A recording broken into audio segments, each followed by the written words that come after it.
9वीं कक्षा की हिंदी पाठशाला में आप सभी का स्वागत है। इससे पहली वीडियो में हम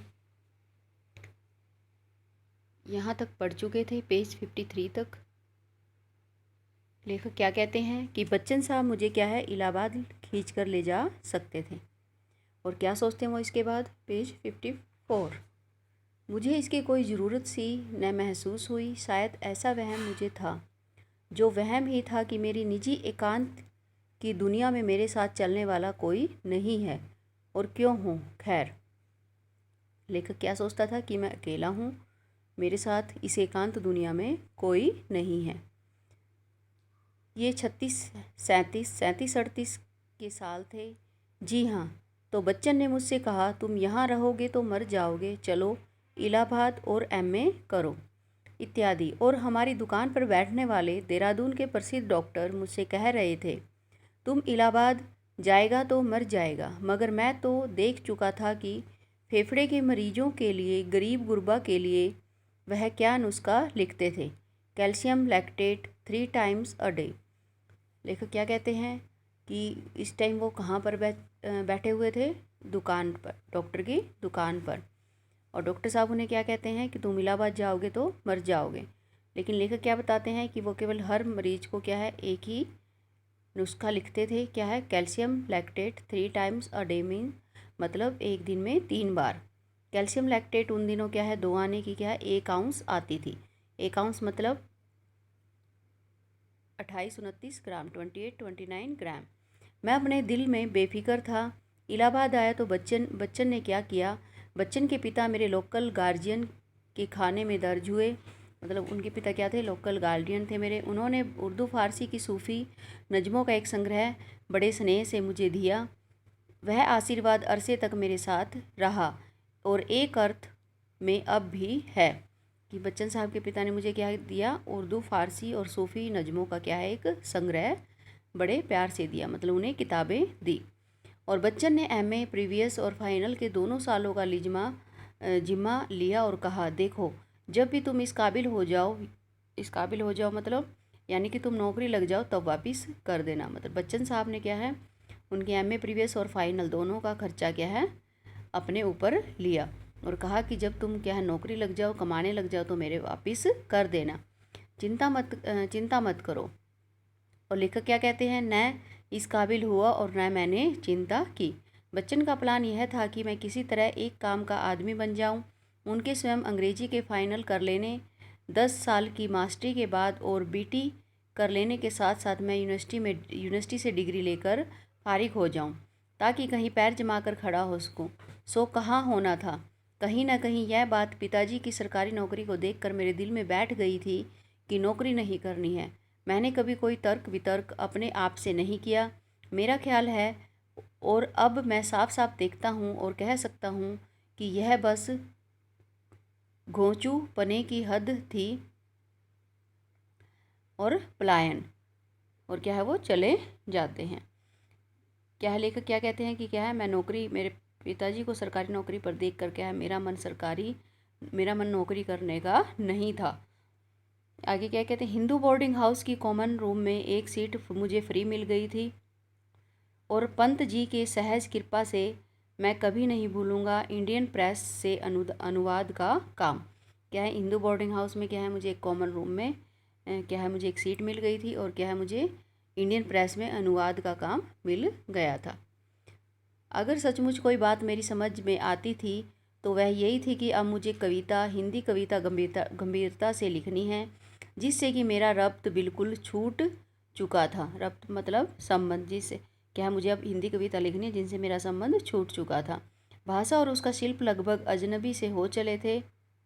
आखिर हिंदी फर्स्ट फॉर्म तो मेरी कभी रही नहीं थी और घर में खालिस उर्दू के ही वातावरण में पला था। और लेखक क्या कहते हैं कि मुझे क्या है ज़्यादा उर्दू का ही ज्ञान था, क्योंकि उर्दू के वातावरण में पला था। हिंदी क्या है मेरी इतनी अच्छी नहीं रही थी। बीए में भी उर्दू का ही विषय लिया था और बीए में भी क्या है मैंने उर्दू ही सब्जेक्ट लिया था। गज़ल मेरी भावुकता और आंतरिक भावों का अपने तौर पर भली बुरी एक मौन साथी थी। जैसी भी कुछ थी अपनी थी, शायद विषयांतर हो रहा था, मगर बच्चन मेरे जिस साहित्यिक मोड़ मेरे हिंदी के पूर्ण संस्कार के प्रमुख कारण बने। मैं उनको यहाँ कुछ स्पष्ट करना चाहता हूँ। एक बार पहले भी सन 33 में प्रीवियस का इम्तहान दिए बिना ही यूनिवर्सिटी छोड़कर जा चुका था, मगर तब तक कुछ रचनाएं सरस्वती और चांद में छप चुकी थी। मतलब क्या है, मैं पहले भी क्या है प्रीवियस का इम्तहान देकर यूनिवर्सिटी छोड़कर जा चुका था और तब कुछ रचनाएं क्या है सरस्वती चांद जैसी छप चुकी थी। बच्चन ने अभ्युदय में प्रकाशित मेरे एक सोनेट को पसंद किया था और कहा था वास्तव में यह खालिस सोनेट है, यद्यपि मुझे उनसे मतभेद है। बहरहाल तो सन 37 में भाषा यानी हिंदी मुझसे छूट सी चुकी थी। अभिव्यक्ति का माध्यम मात्र सदैव एकांततः अपने लिए या तो अंग्रेजी था, अफसोस, या उर्दू गज़ल था। मतलब हिंदी क्या है मुझसे छूट ही चुकी थी। मुझे ज़्यादा ज्ञान किसका था, या तो अंग्रेजी का या उर्दू का। हाँ, आज एक बात के लिए मैं अपने पछाही सीधे साधे जाट परिवार और अपने बचपन के युग को धन्यवाद देता हूँ कि किसी भाषा को लेकर कभी कोई दीवार मेरे चारों तरफ खड़ी न हो सकी जो मेरे हृदय या मस्तिष्क को घेर लेती। अफसोस इतना ही है कि मैं जमकर कोई साधना भाषा या शिल्प की नहीं कर सका। हिंदी में क्यों मुझे उस समय अपनी ओर खींचा, इसका स्पष्ट कारण तो मेरी चेतना से में निराला और पंत थे। और लेखक क्या कहते हैं कि हालांकि मुझे हिंदी में इतना क्या ज्ञान नहीं था, लेकिन फिर भी क्या है परिवार का माहौल ऐसा था कि मुझे किसी भी भाषा को सीखने के लिए कोई दबाव नहीं था। लेकिन फिर भी हिंदी ने क्या है मुझे अपनी ओर खींचा, क्योंकि इसका कारण क्या था, निराला जी और पंत जी थे। उन्होंने प्राप्त संस्कार और इलाहाबादी प्रवास और इलाहाबाद के हिंदी साहित्यिक वातावरण में मित्रों से मिलने वाला प्रोत्साहन और हिंदी आज भी अपनी ओर खींचती है।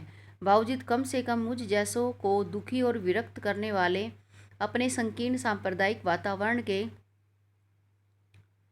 बच्चन इस वातावरण को आज मर्दानावार झेल ही नहीं रहे हैं। अपनी कविता में उच्च घोष से बार बार बता रहे हैं कि यह वातावरण किसी भी जाति के सांस्कृतिक इतिहास और कैसी हीन संकुचित मनस्थिति का घोतक होता है।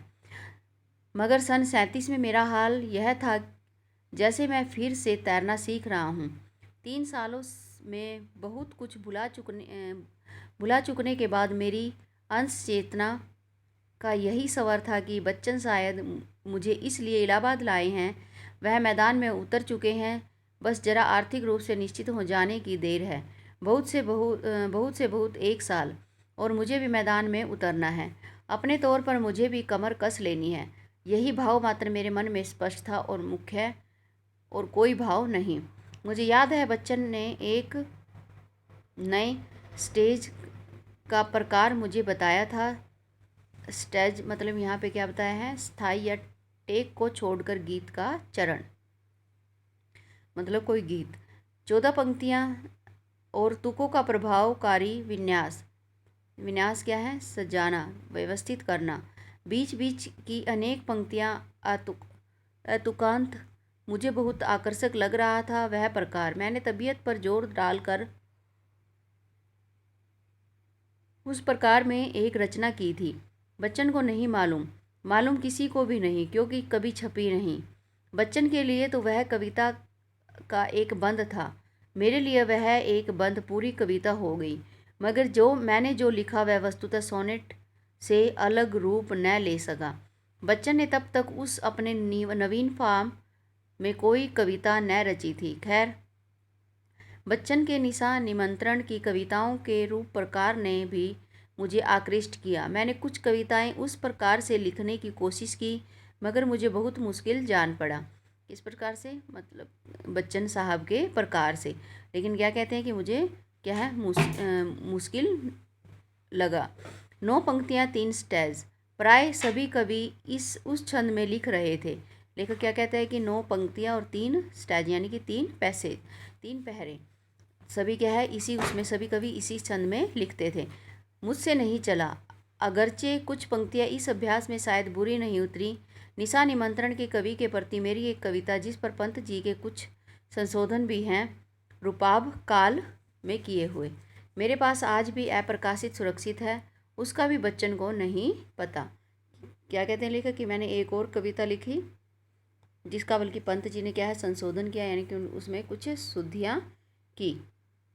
और कौन सी थी वो? निशा निमंत्रण। और क्या कहते हैं उसका? बच्चन जी को नहीं पता। मैं अपने कोर्स की ओर ध्यान नहीं दे रहा था। इससे बच्चन को क्षोभ था। क्षोभ क्या? दुखी थे वो कि भाई मैं क्या है अपना कोर्स यानी कि अपनी पढ़ाई पर ध्यान नहीं दे रहा। अतः मेरे मन में भी एक स्थायी संकोच। खैर 2 साल पूरे करके आखिर फाइनल का इम्तहान मैंने फिर भी नहीं ही दिया। बच्चन के साथ एक कवि सम्मेलन में मैं उसी साल गया था, शायद गोरखपुर। मैंने देखा कविता में मेरा नया अभ्यास निरर्थक नहीं गया। सरस्वती में छपी एक कविता ने निराला जी का ध्यान आकृष्ट किया। कुछ निबंध भी मैंने लिखे। रूपाब ऑफिस में प्रारंभिक प्रशिक्षण लेकर मैं बनारस हंस कार्यालय की कहानी में चला गया। निश्चय ही हिंदी के साहित्यिक प्रांगण में बच्चन मुझे घसीट लाए थे। आज मैं स्पष्ट देखता हूँ कि मेरे जीवन के इस भरपूर और कैसे आकस्मिक मोड़ के पीछे बच्चन की वह मौन सजग प्रतिभा रही है जो दूसरों को नया प्रातिभ जीवन देने की नैसर्गिक अक्षमता रखती है। बच्चन से मैं हमेशा ही प्राय दूर रहता आया हूँ। यद्यपि दूर और नज़दीकी की मेरी अपनी परिभाषा है और जिनके मैं अक्सर बहुत नज़दीक रहता आया, क्या उनसे बहुत दूर नहीं रहा? बहुत सी अनुपस्थित चीज़ें मेरे लिए उपस्थित ही के समान है और उपस्थित अनुपस्थिति के, और मैं बहुत नज़दीक आने, बहुत मिलने जुलने, चिट्ठी पत्री आदि में विश्वास नहीं करता। लेखक क्या कहते हैं कि मैं क्या बच्चन साहब से क्या है ज़्यादा घुलता मिलता नहीं था, उनसे दूर ही रहता था। लेकिन क्या है मेरा स्वभाव यही है कि शायद मैं जिनके बहुत पास होता था उनसे दूर ही होता था, और जिनसे बहुत दूर होता था उनके पास, मतलब जो जिनसे दूर होता था उनके बारे में सोचता ही रहता था, यानी कि मुझे वो अपने पास महसूस होते थे। और क्या है मुझे चिट्ठी पत्री यानी कि बहुत ज़्यादा मिलने जुलने में विश्वास नहीं था। बच्चन इसलिए मेरे काफ़ी करीब रहे, मगर बेसिकली उसी तरह जैसे एक कवि अपनी रचना के माध्यम से अपने करीब रहता है, अपने साथ रहता है, जिससे हम कभी नहीं मिलते या मिल सकते युगों का व्यवधान होने के कारण। ये युग एक ही जगह प्रस्तुत भी हो सकते हैं, अतः मिलने या न मिलने का कोई अर्थ नहीं बैठता। इस तरह बच्चन अपने व्यक्तित्व में, जिसे कुल मिलाकर मैं उनकी श्रेष्ठ से श्रेष्ठ कविता से भी बड़ा आंकता हूँ, बहुतों की तरह मेरे भी नज़दीक हैं, और यह एक बिल्कुल सहज और सामान्य स्वाभाविक ही बात है। इसका सहज स्वाभाविक और सामान्य होना मुझे अच्छा लगता है, मुझे बहुत अच्छा लगता है, क्योंकि वह मुझे अपनी जगह पर मुक्त भी रखता है। मेरा अनुमान है कि और भी सैकड़ों व्यक्तियों को ऐसा ही अनुभव हुआ होगा। अनुमान ही क्यों मुझको मालूम है कि हुआ है। मैं अपने इस अनुभव को विशिष्ट या विशेष नहीं मानता। वस्तुतः ऐसा कुछ विशिष्ट या विशेष दुनिया में नहीं हुआ करता। बच्चन जैसे लोग भी दुनिया में हुआ करते हैं और हमेशा ही ऐसे होते हैं। असाधारण कहकर मैं उनकी मर्यादा को कम नहीं करना चाहता, मगर यह साधारण और सहज प्राय दुष्प्राप्य भी है। आज अजब है मगर सच है। दुष्प्राप्य मतलब यहाँ पर क्या है कि जिसका मिलना कठिन हो। मतलब लेखक क्या कहना चाहते हैं कि बच्चन जैसे लोग क्या है इस दुनिया में मिलने क्या है कठिन है, असहज हैं, क्योंकि वो क्या है दूसरों के बारे में बड़ा सोचते थे और उन्हें मेरे लिए बहुत कुछ किया। तो इस चैप्टर की क्या है रीडिंग कंप्लीट हो चुकी है। इसके आपने प्रश्न उत्तर लिखने हैं, वह याद करने हैं।